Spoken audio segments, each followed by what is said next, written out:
Welcome to the video, guys. So today I'm going to run you through another eFlip tutorial, and we're going to talk about book reselling arbitrage, where you can basically get I like to call them book leads, kind of spoon-fed to you by utilizing eFlip software here. And then you can obviously buy them for a cheaper price on one marketplace and resell them back on Amazon for a higher profit margin, right? So I'll walk you through the different business models here, how to actually utilize the software, but I want to show you an example or a couple examples. I probably have about 20 or 30 good ones, but I didn't want to waste like an hour going through and finding good flips for you that I obviously bought on one marketplace and sold back on Amazon for a ridiculous profit, right? So to show you examples of how you can do this really fast, you'll see here I bought Fundamentals of Financial Management, all spoon-fed to me through the eFlip software, right? Bought this book right here for $42.99 to my door, ended up flipping it back on Amazon for about $239.97. Now, obviously, that doesn't count the fees, so I don't know exactly what the fees were. I didn't look into it too heavily, and I don't usually keep track of it like in a PowerPoint presentation like this. I just wanted to visually show you, look, here's the proof of the purchase. Here's the sale, right? I usually keep, track of it in spreadsheets like this. I have about 6 different spreadsheets depending on the month or when I purchased it. And I'll go through how to actually set this up too. So I keep track of, obviously the book title, the link to it on Amazon, so I can just relist it really fast. Whether or not it's sold yet, whether or not I've received it yet, whether or not it's an FBA, right? All that stuff. The purchase price, what it's sold for, the profit, etc., etc., etc., okay? And where I obviously purchased it from as well. So I have a couple of these spreadsheets, but I'm going to show you examples of different book purchases that I bought, resold for a profit, and how easy it is to do that. And then we'll get into the eFlip software a little bit, and I'll run you through a quick tutorial so that after watching this video, you can literally hop on and do this yourself to make good money flipping books, okay? So, like I said, perfect example right here. Here's another example. Now, I bought more than 3 of these, but only 3 of them have currently sold. So, look, I bought this one right here, $13.93. I resold it back online for $61.41, it looks like, after the tax. So, it looks like the sale price was $56.73. Same thing right here. Purchased it again for $14.99. Resold it back for, again, $56.73. Same thing here. Purchased it again, $14.99. It's a different seller. Sold it back for $56.73. So I'm not sure exactly what that margin is. Obviously, that doesn't count fees, but I believe it was like a $20, $25 margin or something like that. This was probably like $150, if not more margin, because obviously if you're selling it at like $239.97, the fee's going to be slightly high, so it might be like a $40 or $50 fee. I'm not really sure, because obviously they take a percentage of the sale a little bit. They have like the referral fee to sell it on Amazon. They have the FBA fee, right? The weight or the storage and all that good stuff. So, I might have made, I don't know, $150, $160 on this total after the purchase price and after, the seller fees. I'm not really sure. I could look into it on my spreadsheet if I wanted to. So here's another example. Purchased this one on eBay for, after shipping, it looks like it's $28.58. Resold it for $115.56, so that's another great profit margin. So that's just 3 examples, or, I guess it's 5 if you count these as 3. I'm not going to go through and outline about 30 of them because it would take me an hour or 2 to kind of set this up and kind of go ahead and be like, okay, here's the proof of the purchase, because I have to go find the actual order, go find the purchase, right? Take the picture, then go find the sale, take the picture. It's not really worth it. I just wanted to show you some examples that you can literally do this, right? Because a lot of people can talk and say, oh, you could do this, but then they don't actually show that they are doing it as well, and that there's, proof behind the actual concept, right? Because you want to prove the concept and then you want to scale it up, just like in any business. So prove a concept, scale it up. Now, just to, keep it 100% real with you, it's not always sunshine and rainbows, okay? So let's say I buy, and these are made up fabricated numbers, but let's say I buy 200 books within a month, right? And with the eFlip software that I plan on flipping back on Amazon for a profit, right? Are they all profitable? No. Do they all look profitable initially? Yes, of course. But with books, there's a lot of different factors that come into it, right? So there's 2 different buy boxes usually. There's a used buy box and a new buy box, and you'll see that once we start hopping into the eFlip software and I show you how to source, right? And more importantly, the bestseller rank sometimes can fluctuate a little bit. So it can go up, it can go down depending on if it's Q4, which it currently is, or if it's, textbook season, which is currently not, but textbook season, spring textbook season comes right after Q4, I believe at the end of January and early February. I'd have to brush up on that, but it comes right after Q4. So a lot of sales currently right now. So what I'm saying is the bestseller rank and the sales velocity of books can fluctuate a little bit. Same thing with the competition, right? So if somebody else buys this book, hops on the listing, for example, and lowers the price all the way down, and I'm not actively managing that, right, because I use repricing software to reprice all my stuff, then my software might end up matching their buy box price and it might sell for a lower profit or a lower sale price than I initially anticipated, right? So there's a lot of factors that go into it. And if you're not using repricing software, which is something I've already talked about before, I'll drop a card to it up in the right-hand corner if you want to check out a repricing tutorial. I'll also link it in the description below if you want to check that tutorial out. But so if you're not using repricing software, you can obviously manually adjust that stuff, and you don't have to worry about selling it too low just because you're matching the buy box. You can keep your price high, wait for somebody else to sell it, and then you'll still make that margin, right? But because I do use automation and repricing software, this does happen from time to time. So I just wanted to show you proof that everything is not always profitable. The majority of stuff is profitable. The best thing that you want to do, and this is true across arbitrage business models, right, guys? So, for example, sometimes with a coupon product, you'll buy it and you can't sell it. For example, sometimes with a cashback product, you buy it and you can't sell it, right? So then, yeah, you might have gotten it for free, but if you can't sell it, you're not making any money, right? So there's different drawbacks to each business model, but obviously the majority of things you're gonna sell for a profit. So that's where the scale comes into it, right? So obviously, let's say hypothetically I buy 200 books within a given month auto resell. Maybe 100 of them are profitable. Maybe 50 of them have not sold yet. They're still waiting into FBA. And maybe 30 of them or 35 of them I haven't sold yet, and maybe 10 of them or whatever. I don't even know if that adds up to 200, but just stick with me. And maybe 10 of them I didn't anticipate the bestseller rank would drop or somebody else would hop on the listing. So it doesn't happen frequently, and your numbers might be different, right? So let's say hypothetically you bought 10 books, right? And you only did it a little bit. You bought 10 books. Maybe 9 of them are profitable, or let's say maybe 7 of them are profitable, and you end up netting a couple $100, right? And then 2 of them still haven't sold yet, so now you're at 9, so you have 2 books still in inventory in FBA, and 1 of them was not profitable because you anticipated a higher selling price than what it sold for, right? So you might make a couple $100 on like 7 books, you still have 2 in your FBA inventory, and then maybe you lost like $10 on 1 book, right? So to give you an example, here's an example right here. I'm actually down on this book right here. I lost $17.59, but that's okay because I'm making $50, $20, $10, $100 sometimes, $150 sometimes on other books. So it's risk. It is a risk to buy a book, just like anything. But if you're vetting products right, if you're vetting books right, and if you go through the checklist that I go over countless times in my eFlip tutorials, you will see that, yeah, it's possible to lose potential money on a book sometimes, but the far majority of books outweigh that because you're going to make good money on them. So I just wanted to, keep it real with you guys. Obviously, I lost a little bit of money on this book after purchase price was $31.74. I sold it for $24.95, and obviously counting the fees, that ended up netting me a loss, right? So I lost money on this book, but that's few and far between if you're vetting products right. It does happen to me, from time to time. Nobody's perfect. It's going to happen to you if you start doing this as well. But the far, far, far majority of your books will be profitable, and you will make good money. I just wanted to kind of curb your expectations a little bit so that you don't think like, hey, I'm going to buy 100 books and every single one of them is going to be $100 profit. It doesn't work that way. Sometimes they fluctuate and you'll make more money than you anticipated, and other times you'll make a little bit less, and other times you might not make any money, right? It all goes back to, just like any arbitrage business model, the more you start sourcing, the more you do it, the better you will get in anticipating profit margins and staying consistent, okay? So it's not a big deal. I just wanted to keep it real with you. So basically there's 2 ways to make money with eFlip, right? You can either set it up to only source specifically on Amazon and only look for Amazon books, right, where there's a discrepancy in used books, right? So you're strictly sourcing Amazon used books. For example, somebody selling a book as a merchant fulfilled seller for like $10, but the buy box price as a used book, because there's a used buy box with books, is selling it for like $40, right? Because it's usually prime, right? So you can then buy it from the merchant seller, ship it into Amazon FBA, right, and sell it as a prime book for a lot more and make the margin. That's the first way. But today we're going to focus more on how you can basically sort from, or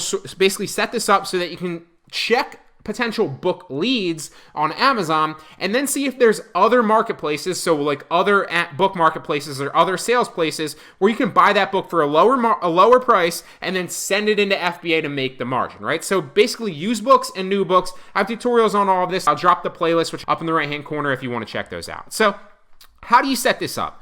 Well, the more you do it, the better you'll get at it. And you kind of want to, mess it around a little bit, just like any software. So if you have any experience with private label products and like Jungle Scout, you kind of want to play around with this, and you kind of want to get different looks of books that other people might not be seeing. And you also want to keep it, you want to kind of go real specific and then slowly broaden out your search results. So to give you an example of how I'm going to set this up, and it's literally different every single time, right? So that I'm always seeing different books. So I'm going to come over here and I'm going to go max publish date, like 2008, right? I'm also going to go max sales rank of like, let's go, didn't mean to do that.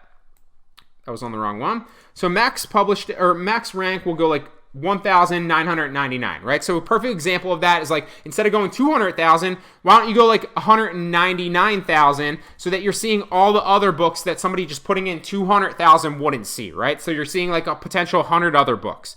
So let's go 199,000 right here in the, messed that up, wrong one again. I'm all over the place this morning. Oh my. Stick with me, guys.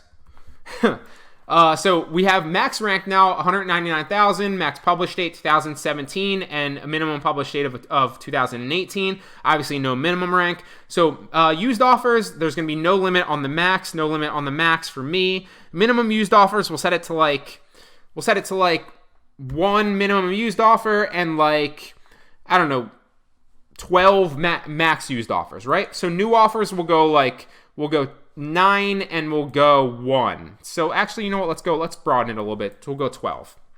So now max trade-in value will go like $5 for trade-in value, because that basically indicates that if it's a textbook potentially, and you're not always sourcing textbooks. I've sold plenty of other books that aren't textbooks that are profitable, right? But because it's the end of Q4 and we're about to move into textbook season, I'm definitely buying a lot of textbooks as my inventory because I know that they will sell for a ridiculous margin at the end of Q4 and into textbook season in the spring, okay? So I want a max trade-in value of at least $5 potentially. Sometimes I make that 3, sometimes I make it 12, sometimes I make it 15.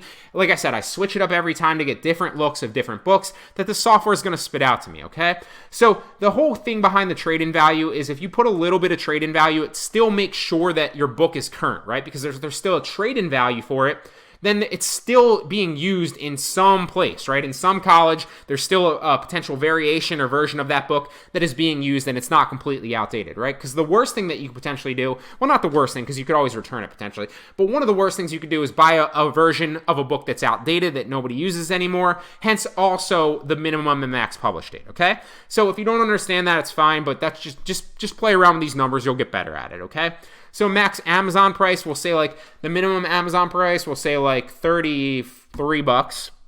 Say minimum new price is $33. We'll also say that the limit is like $405, $405 listed as new. We'll say the max used price, minimum used price, we'll say 50 cents. Let's go $1. Max use price will say like if the minimum use price is 33, we'll say max use price of like 9, right? Boom. Now we have everything, so we're gonna spit it out right here and hit search and see what it pulls up for us. All right, so those search parameters were a little too specific, so it didn't really spit too many books out for us. So I kind of went out and adjusted them a little bit. I dropped the offers all the way up to a max because obviously if I had more time to do this by myself, right, or sit here and source by myself, I'd play around with them to get specific numbers so that I could see good products that I haven't seen before. But just for the sake of kind of demonstrating how this software spits out potential book leads to you, I just want to give you an example really fast. I dropped the minimum price all the way down to 0, and I dropped the max price all the way up to 20. I also added no limit to the offers right here, so just a little bit of a change, okay?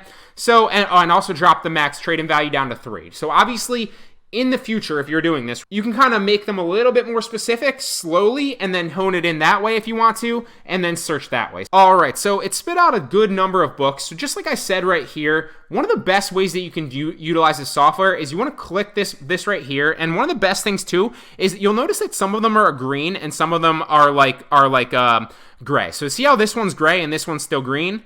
That means that I've clicked this one and I've already checked it out. So that's one of my favorite things about this software is it's already going to tell you that you've looked at this book, so you don't want to do it again. So let's scroll all the way up. Let's check out Adobe Photoshop Lightroom CC book. So this one might be a good one. We're going to click the link and it's going to take us to Amazon, right? So there's two ways to basically source this, like I said before. So if we keep this page open, and we open this in a new tab because we're interested in the buy box prices, right?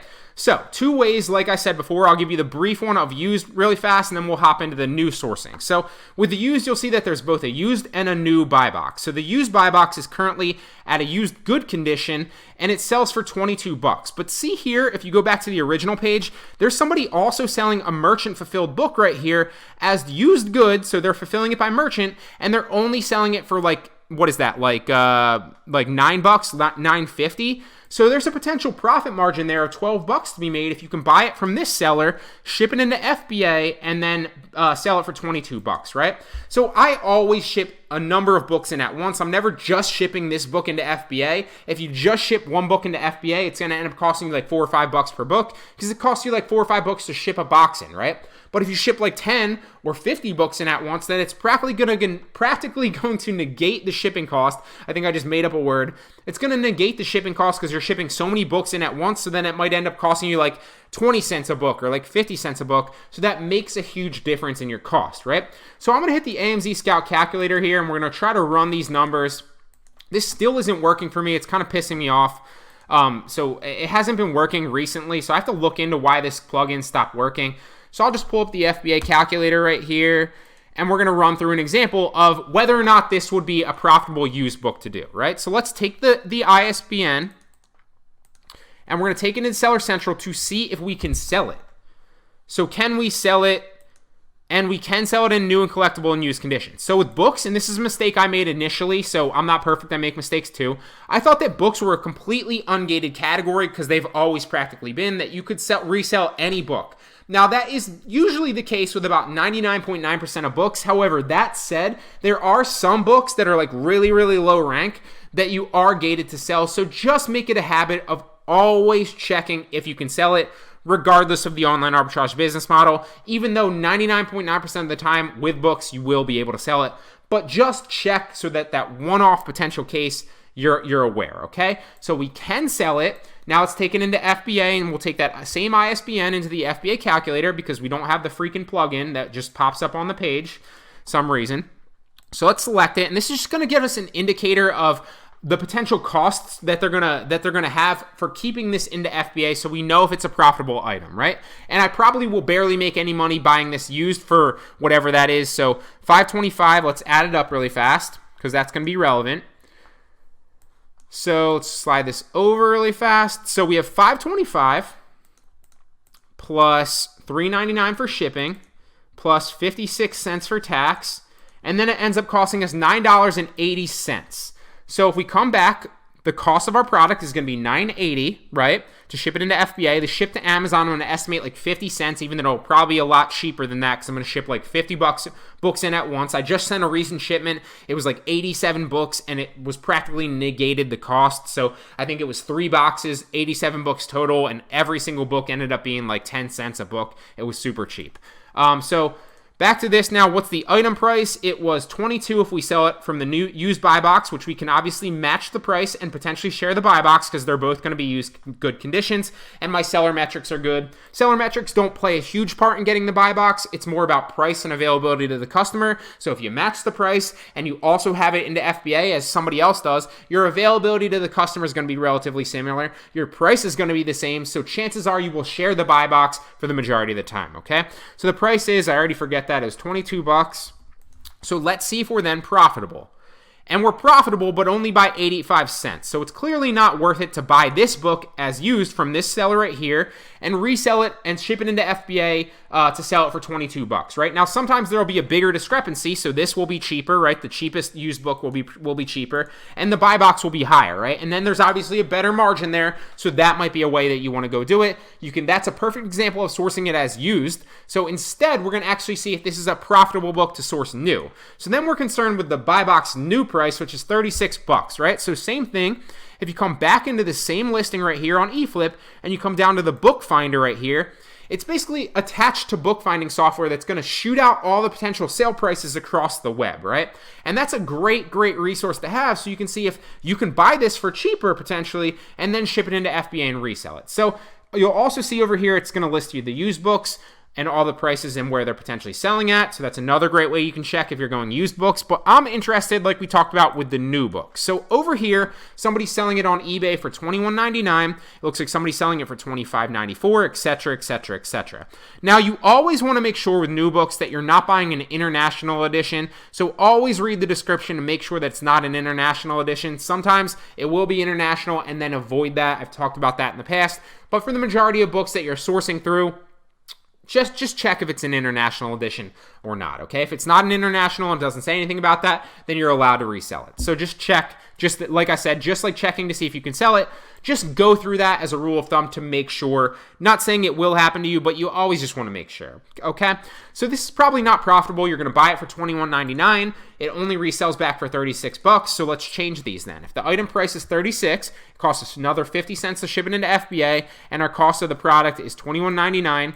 It's probably going to tell us that we're not profitable if we calculate, and we are still profitable, but again, 56 cents, so not worth it. So let's X out of those then, and I'll take you through another example. We're going to sort through one more right here really fast, and we'll see if it's profitable, but obviously there are a number of other books to sort through here. So what I like to do is I'll just put in some good music, or, you know, if there's like 10-15 minutes where like I'm bored on a Sunday. Usually I do this a lot on Sundays, right, when I'm watching football and I'm watching Red Zone. I love it. I'll set my computer up on the table, pop Red Zone on, watch Red Zone, source a bunch of books, and I'm probably, you know, 20 books deep on a Sunday just buying books, and it's a great kind of way to make money while I'm enjoying my football Sunday, okay? So whenever you have free time, sort through a couple books, right? If you want to turn this into a full-time business, then obviously you can sort for hours if you want to, but I just kind of like to do it sporadically, and I'm probably buying anywhere from like 5 to 10 books a day, you know, but those margins, like I showed you before, can be all the way up to $150 depending. Now, they're not always $150. Some of them are lower. Some of them are like $10.